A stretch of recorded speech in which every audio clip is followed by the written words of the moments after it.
Praise the Lord मेरे सभी मसीह भाई बहनों को। I hope you all are doing good, healthy, fit and fine. तो चलिए आज हमारा है लूका का 5वां अध्याय, ल्यूक 5th चैप्टर। कल हम लोगों ने 4th चैप्टर का आधा हम लोगों ने कंप्लीट किया था। एक छोटा सा हम उसका रिवीजन देखेंगे कि हमने उसमें क्या क्या चीज़ें देखी। तो हमने देखा कि किस प्रकार जो है वो पतरस की जो सास थी वो बीमार थी, वो बुखार में थी और हमारे प्रभु यीशु मसीह ने उसको चंगा किया और किस प्रकार वो तुरंत खड़ी होकर उसकी सेवा टहल करने लगी, और कैसे हमने देखा कि दुष्ट आत्माओं ने इस बात का प्रमाण दिया कि तू परमेश्वर का पुत्र है, और किस प्रकार हमारे यीशु ने दुष्ट आत्मा ग्रसित लोगों को चंगा किया। ये सारी चीज़ें हम लोगों ने देखी। तो आज हम देखेंगे 5th चैप्टर। तो हम कोशिश करेंगे कि हम आज 5th चैप्टर कंप्लीट करें, बट इन केस अगर नहीं होता है तो हम लोग उसको 2 पार्ट्स में भी हम लोग कर सकते हैं। ओके, तो लेट अस स्टार्ट। प्रथम चेलों का बुलाया जाना। इस चैप्टर में हम देखेंगे कि यीशु मसीह ने कैसे अपने प्रथम चेलों को बुलाया। ओके, जब भीड़ परमेश्वर का वचन सुनने के लिए उस पर गिरी पड़ती थी और वह गनेसरत की झील के किनारे पर खड़ा था, तो ऐसा हुआ कि उसने झील के किनारे 2 नावें लगी हुई देखी और मछुए उन पर से उतरकर जाल धो रहे थे। उन नावों में से एक पर जो शमौन की थी चढ़कर उसने उससे विनती की कि किनारे से थोड़ा हटा ले चले। तब वह बैठकर लोगों को नाव पर से उपदेश देने लगा। नाव पर से यीशु ने उनको उपदेश दिया। जब वह बातें कर चुका तो शमौन से कहा, गहरे में ले चल और मछलियां पकड़ने के लिए अपने जाल डालो। शमौन ने उसको उत्तर दिया, हे स्वामी, हमने सारी रात मेहनत की और कुछ न पकड़ा, तो भी तेरे कहने से जाल डालूंगा।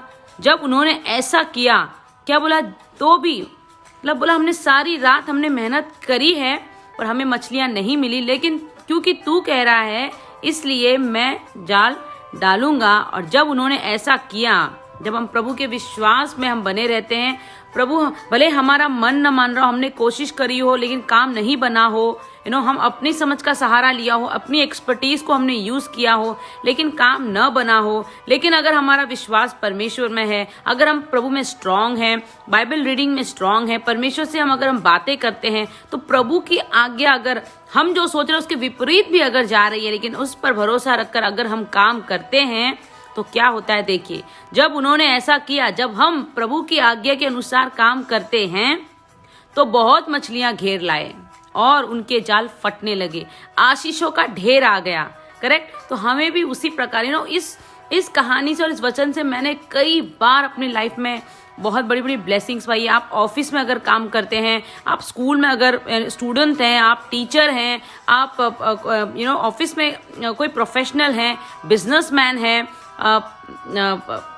सेवा करते हैं, एनीथिंग, कुछ भी, अगर आप जो भी आप काम करते हैं, अगर आप इस वचन के द्वारा परमेश्वर से प्रार्थना करेंगे कि प्रभु हमने तो अपनी तरफ से पूरी कोशिश कर ली, हमने सब करके देख लिया, हमने अपनी तरफ से पूरी कोशिश कर ली लेकिन वो काम नहीं बना, लेकिन जब प्रभु हमसे बातें करता है हमें वो लगता है कि अरे ये तो हमने किया हुआ है, अगेन कैसे, लेकिन उस चीज को परमेश्वर पे विश्वास करके, क्योंकि प्रभु हमसे कह रहा है, अगर हम करेंगे तो आशीषें इतनी आएंगी कि संभालना, उनका जाल क्या हुआ, फट गया।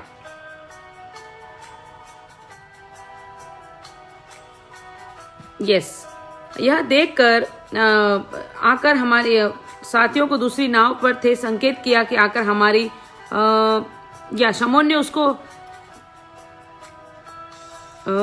जब उन्होंने ऐसा किया तो बहुत मछलियां घेर लाए और उनके जाल फटने लगे।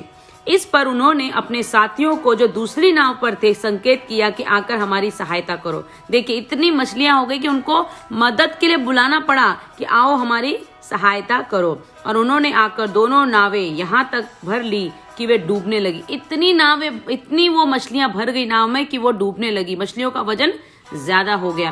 तो देखिए, जब हम प्रभु की महिमा से हम आशीर्वादित होते हैं, ब्लेस्ड होते हैं, तो हमारे आस पड़ोस के लोगों को भी पता चलता है, क्योंकि हमारे अंदर वो आशीषें बहती चली जाती हैं। हमारे उठने से, बैठने से, हमारी तरक्की से, हमारे जीवन से आस पड़ोस के लोगों को मालूम पड़ता है कि ये लोग कोई आम लोग नहीं है, ये परमेश्वर के जन हैं। क्यों? तो इस प्रकार का विश्वास और इस प्रकार का भरोसा काम हमें परमेश्वर के राज्य में करना है कि हमारे आस पड़ोस के लोग जो हैं वो जाने और हम अपनी आशीषों को उन पर भी हम ट्रांसफर कर सके, क्योंकि प्रभु कहता है कि धर्मी जन जहां होता है उसके आस पड़ोस के लोग भी आशीर्वादित होते हैं। तो हमारे अंदर ऐसी आशीषें हमें परमेश्वर से लेनी, ऐसा हमारा चाल चलन होना चाहिए, ऐसे हमारे जीवन में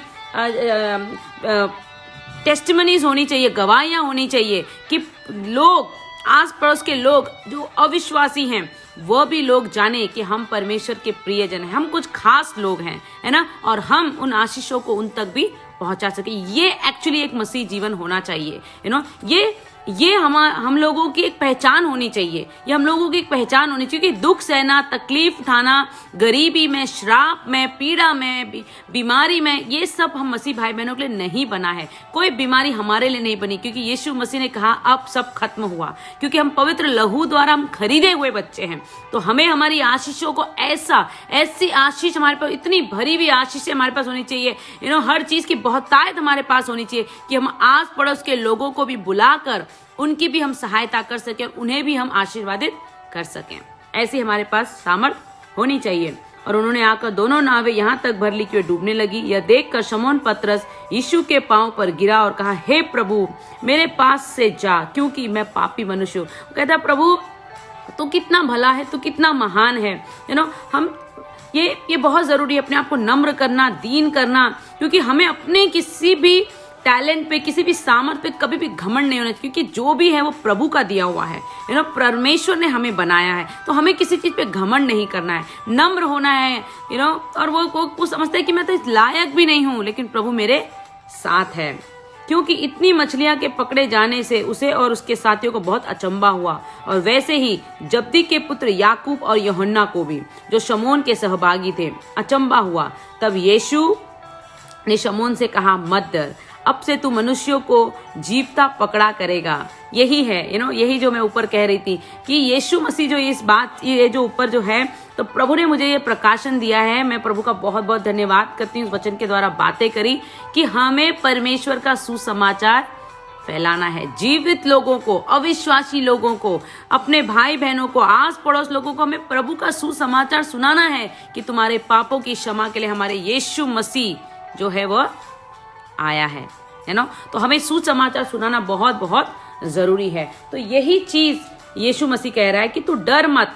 ये तो तूने मरी हुई मछलियां पकड़ी जो तेरे जाल में अभी मरी हुई हैं, लेकिन तू जीवित लोगों को पकड़ेगा। और वे नावों के किनारे पर ले आए और सब कुछ छोड़कर उसके पीछे हो लिए। इमीडिएट एक्शन, किसी चीज का लालच नहीं करना है। ओ माय गॉड, अभी हमारे पास इतनी मछलियां आ गई हैं, अभी तो हाँ हमारा बहुत नाम हो जाएगा, और अभी तो हमारे पास बहुत धन संपत्ति है। ये सब चीजों की हमें कोई भी लालसा नहीं करनी है। परमेश्वर ने जब बुलाया, जैसे बुलाया है, हमें उन सब चीजों को छोड़ छाड़। अगर आप लोगों को याद होगा, हमने पढ़ा कि कौन अपना क्रूस उठाता है मेरे पीछे आने के लिए, अपने घर बार सभी को हमें छोड़ना है, लालसाओं को छोड़ना है और परमेश्वर के पीछे हमें जाना है। तभी हम अपनी आशीष तक पहुंच सकते हैं, तभी हम जो है वो मनुष्यों को जीवित पकड़ सकते हैं, सुसमाचार फैला सकते हैं। हम परमेश्वर की महिमा को लोगों के सामने, उसके वरदानों को हम लोगों के सामने उतार सकते हैं। कोढ़ी के रोगी को चंगा करना।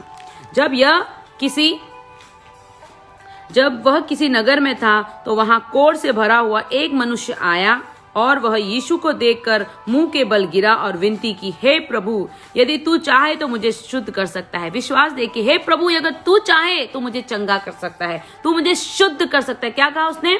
तू मुझे शुद्ध कर सकता है। उसने उस पर हाथ बढ़ाकर उसे छुआ और कहा, मैं चाहता हूं तू शुद्ध हो जा, तू शुद्ध हो जा।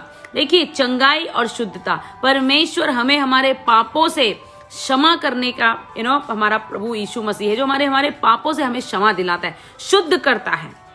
हम कई बार हम पाप में पड़ते, लेकिन हमारा यीशु मसीह जो है, जब हम अपने आप को नम्र करते हैं, सरेंडर करते हैं, तो वो हमें शुद्ध करता है, वो हमें क्षमा देता है। तो उसने क्या कहा? वह कोड़ी का रोग था, उसको कोढ़ का रोग था, तो लेकिन उसने क्या कहा, प्रभु मुझे शुद्ध कर, मुझे धो।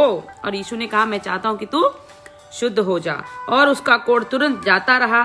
तब उसने उसे चिताया, किसी से न कह, परंतु जा अपने आप को याजक को दिखा। फिर यीशु ने क्या कहा, देखिए, बोला कि किसी से जाके ढिंडोरा मत पीट कि यीशु ने ऐसा किया, यीशु ने, क्योंकि यीशु जो था वो किसी नेम और फेम, आदर सम्मान का, या फिर लोग आए मेरे बारे में जाने, मैं फेमस हो जाऊं, इस चीज का यीशु को कोई भी लालच नहीं था। और हम मनुष्य इस चीज में काफी बार हम इसमें फंस जाते हैं। लालच, फेम का लालच, पैसों का लालच, लोग हमारा आदर करें, हमारा सम्मान करें, हम बहुत बड़े हैं, ये ही लालच यीशु में नहीं था। देखिए, पवित्र था हमारा यीशु, एक भी उसमें खराबी नहीं थी, पवित्र था हमारा यीशु, इसीलिए वो, क्योंकि वो परमेश्वर का पुत्र था। तो क्या कहा कि इसको मत कर, जाके अपने आप को याजक को दिखा और अपने शुद्ध होने के विषय में जो कुछ मूसा ने चढ़ावा ठहराया है उसे चढ़ा, कि उन पर गवाही हो। रूल्स एंड रेगुलेशंस की जाओ, जाके तुम परमेश्वर के राज्य में जाओ और अपनी ऑफरिंग्स दो, और जाके बताओ, ताकि ये गवाही हो। परंतु उसकी चर्चा और भी फैलती चली गई और भीड़ की भीड़ उसकी सुनने के लिए और अपनी बीमारियों से चंगा होने के लिए इकट्ठा हुई। परंतु वह जंगलों में अलग जाकर प्रार्थना किया करता था। ये मुझे बहुत पसंद है, जंगलों में अलग जाकर प्रार्थना किया करता था। और देखिए, यीशु ने उससे कहा कि तू जा, और जाके मूसा के ठहराए के अनुसार गवाही दे, चढ़ावा चढ़ा। पर यही चीज है। और क्या कहा, परंतु उसकी चर्चा, फिर भी उसकी चर्चा फैलती गई। तो ये चीज हमें समझनी है कि हमें लाइफ में परमेश्वर के वचन का हमें खोजी रहना है, परमेश्वर के मार्ग में हमें चलना है, परमेश्वर की बातों को हमें मानना है, प्रार्थना में रहना है, उपवास में रहना है, निरंतर परमेश्वर की बात हमें जोड़नी है, न कि हमें पैसों की लालच और एक ओहदे की लालच हमें नहीं होनी, पावर का हमें घमंड नहीं होना चाहिए। क्योंकि और हमें संपूर्ण मन से परमेश्वर पर हमें विश्वास रखना है, क्योंकि वचन कहता है कि जो कलीसिया मैं बनाऊंगा उस पर अधोलोक के फाटक कभी भी प्रबल नहीं होंगे। जो मेरे जन हैं उन पर कोई भी प्रबल नहीं हो सकते। शैतान अगर इस मार्ग से आएगा तो उसी मार्ग से उसे वापस किया जाएगा और परमेश्वर उसका वहां पे वध करेगा। वो हम पर कभी भी प्रबल नहीं हो सकता। इस वचन को हमें बनाए रखना, इसमें विश्वास में हमें रहना है, और हमें इस बात को समझना है कि जब हम चीजों की लालच नहीं करते, जब हम घमंड नहीं करते, हम नम्र रहते, केवल हम प्रभु के सामने अपनी प्रार्थनाओं को रखते हैं, नाटक नहीं करते, शारीरिक रूप से प्रार्थना नहीं करते, आत्मिक हम बने रहते हैं। प्रभु बिना बोले धन संपत्ति मान सम्मान सब प्रभु हमें देता है, बड़े वरदानों से हमें भरता है। ये चीज हमें जानना बहुत जरूरी। चाहे हम प्रभु के राज्य में प्रभु हमें आशीष देता है, हम चाहे कितने भी बड़े क्यों ना बन जाएं, लेकिन हमें नम्र रहना है, दीन रहना है, क्योंकि प्रभु हमें आगे ले जाएगा। हमें एक दूसरे से माउथ टू माउथ पब्लिसिटी कराने का जरूरत नहीं है कि प्रभु ने मुझे ये दिया है, प्रभु ने मुझे वो दिया है। क्या कहा कि हमारी आशीषों को देखकर जो आस पड़ोस के लोग हैं, हमें उनसे मदद लेनी पड़ेगी। वो खुद आएंगे, देखेंगे कि देखिए कितना आशीर्वादित ये लोग हैं। ये हमारी सही एक्चुअली चाल होनी चाहिए, ना कि अपने बारे में घमंड करना, अपनी खासियत बताना, अपने वरदानों को बताना। घमंड एक ऐसी चीज है, जब घमंड आता है, नीति वचन कहता है जब घमंड आता है तो विनाश भी आता है। तो इस चीज से हमें बहुत बहुत बच के रहना है और इसको याद रखना है कि हमें केवल प्रभु की सेवा करनी है। सब चीजें परमेश्वर अपने आप हमारे पास लाके रखता है। अगर आप लोगों को मत्ती भी याद होगा तो किस प्रकार फरीसी, उन लोगों को होटल नहीं मिल रहा था मरियम और यूसुफ को, लेकिन बाद में उत्तम से उत्तम भेंट, सोना और एक्सपेंसिव स्टोन जो थे, प्रेशियस स्टोन जो थे, वो सब उन्होंने लाके प्रभु यीशु मसीह के सामने रखे। देखिए, है ना। और हमने क्या देखा कि हमारा जो यीशु मसीह है उसने क्या किया, चंगा होने के लिए इकट्ठा हुई, परंतु हमारा यीशु मसीह जो है वह किसी चीज, ये नहीं कि हाँ लोगों के सामने बैठ जाएं और एक आदर सत्कार ले, सेवा टहल हम ले, नहीं, वो अकेले में जाकर प्रार्थना किया करता था। तो ये कितना इंपॉर्टेंट है लाइफ में। चाहे हम लोग प्रभु हमें सब आशीषों से भरता है, लेकिन परमेश्वर के साथ वो प्रार्थना का स्थान, वो प्रार्थना का एक इंडिविजुअल, अकेले में प्रभु से प्रार्थना करना, अकेले में उपवास करना, अकेले में प्रभु के सामने अपने आंसुओं को रखना, घुटनों को झुकाना, प्रार्थना करना, उपवास करना, बाइबल पढ़ना, प्रकाशन मांगना, वो कितना जरूरी है आप देखिए बार बार मत्ती में, मरकुस में, लूका में भी हम पढ़े, आगे भी हम पढ़ेंगे कि किस प्रकार हमारा यीशु जो था वो अकेले में जाकर प्रार्थना करता था, पिता से प्रार्थना करता था, सामर्थ मांगता था, कोई भी चीज करने से पहले पिता के आज्ञा के अनुसार वह काम करता था। यही हमें भी करना है, क्योंकि यीशु ने हमें अपनी सामर्थ दी है, यीशु ने हमें ये वचन दिया है, सामर्थ दी है, इसके अनुसार हमें चलना है। तो ये आई थिंक फ्रेंड्स आज मैं यहीं फिनिश करती हूँ। कल हम फिर से लूका के 5th चैप्टर को हम 17 से हम स्टार्ट करेंगे। आज हमने 16 तक हमने पढ़ा है, कल हम 17 से पढ़ेंगे, फिनिश करेंगे। तो आज का जो चैप्टर था बहुत बहुत बहुत ही आशीषित था।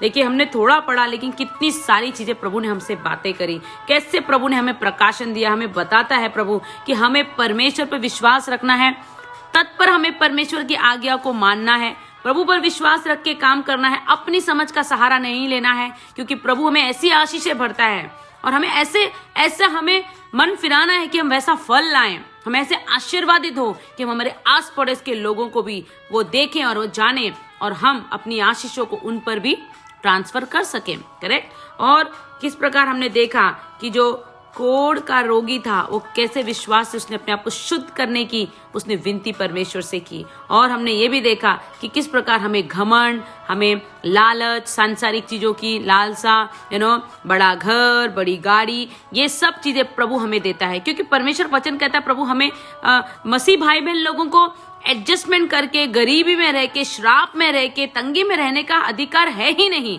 प्रभु हमें बेस्ट देता है, बेस्ट घर, बेस्ट गाड़ी, बेस्ट परिवार, कलीसिया, सब चीज हमारे लाइफ में बेस्ट निर्धारित है, लेकिन हमें उसके लिए वैसा कार्य करना है, हमें उसके लिए ऐसी आशीषों के ऐसे स्टेप्स हमें लेने हैं और इन सब चीजों से हमें बचे रहना है। अकेले हमें परमेश्वर के साथ अपना समय बिताना है, प्रार्थना करनी है, उपवास करना है, बाइबल पढ़नी है, ये वचन ही सब कुछ है। जब हम इसे पढ़ते हैं ना प्रियो, तब हमारे अंदर प्रार्थना की आत्मा जगती है। जब हम इसे पढ़ते हैं ना प्रियो, तो हमारे अंदर उपवास करने की एक सामर्थ आती है। जब हम इसे पढ़ते हैं प्रियो, तो हमें अगर हम भरमाने वाली एंटी क्राइस्ट की हम आत्मा से, भरमाने वाले लोगों से हम बचते हैं, झूठे भविष्यद्वक्ताओं से, झूठे भविष्यद्वक्ताओं से और जो बड़े बड़े कार्य करते उससे हम बचते हैं। ये बहुत इंपॉर्टेंट है, इसे हमें पढ़ना बहुत बहुत बहुत जरूरी है। इसीलिए प्रभु ने मेरे से बातें करी है, मुझे प्रकाशन दिया, इसलिए मैं इसको पढ़ती हूँ, अपने आप को मैं एजुकेट भी करती हूँ। और जब आप लोग विश्वास करिए, जब हम बाइबल पढ़ते हैं, अलग अलग प्रकाशन वो हमें सिखाता है। तो इसी के साथ आज का हमारा ये चैप्टर ये जो 16 तक हमने फिनिश किया है, 5th चैप्टर, कल हम फिर कंटिन्यू करेंगे। थैंक यू आप सभी का मेरे साथ जुड़ने के लिए, मेरे लिए प्रार्थना करने के लिए। धन्यवाद आप सभी का। कल मिलते हैं। God bless you all.